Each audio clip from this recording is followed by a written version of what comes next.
Yeah, I mean, I think there's not too much you can do when it's as humid as this. It actually reminds me of Florida. It's really hot and really humid, so I think you need to be really careful. Hydration, nutrition become really important, and then training loads become, extra important. I think that monitoring the full week's training load becomes really important.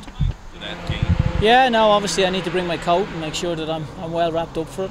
I mean, look, it is what it is. I mean, it's been hot all week. It's going to be summer. It's going to be hot. Yeah, I mean, okay, it might be a little bit warmer than normal, but yeah, it'll be the same for them. So for us, it's focusing on what we need to do, making sure we get a good performance, make sure we're tuned in to what they're maybe going to try to do. A lot of respect for Preki, a lot of respect for St. Louis. So it'll be a very tough game for us. They had a great win against Charleston, so we need to be on point because it's going to be a very hard game on Saturday. Yeah, good question. I mean, it's hard to tell really. I mean, I think the season opener you're never quite sure what to expect because you haven't really got to see enough of them.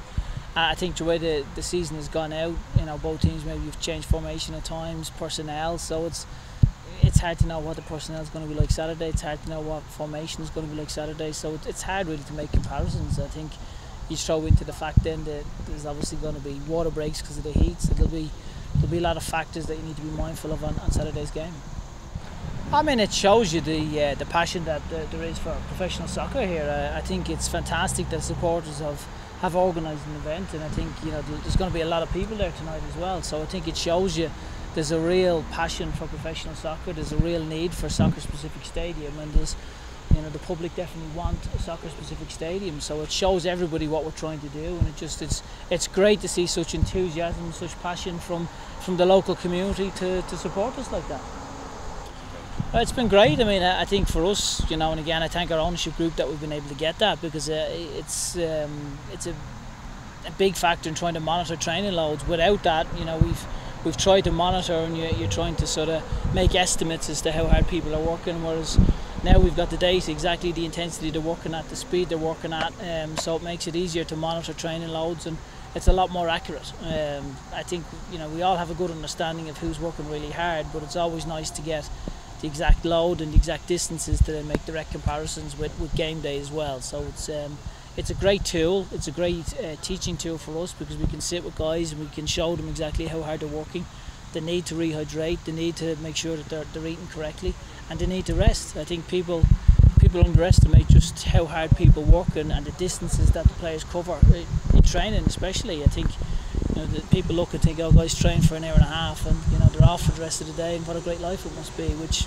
it is, but equally physically you're going to have to work really hard. So it's monitoring all that, making sure people understand the requirements of staying fit and healthy when you're covering those distances. No, to be honest, I think in my background, we used to have it, so I had a fair idea of positions, what people should be covering. I think then we know our players really well, so I don't think there's any surprises for us. I think what it gives us the great tool is to be able to sit with the players and actually be accurate in our data, rather than me sitting down and saying, well, look, I don't think you're necessarily pushing yourself as hard. Now we've actually got the correct data to be able to show, and equally for the lads, when we preach about rehydration, when we preach about nutrition, and we say, well, we're trying, and when you sit down and you look at how far they're covering in distances, then again it backs up that argument and saying, well, look, okay, I need to pay attention to that. And for us, it's not something that's used as a stick. It's used as a carrot in a way to actually show guys how hard they're working, but then equally teach the importance of hydration and nutrition.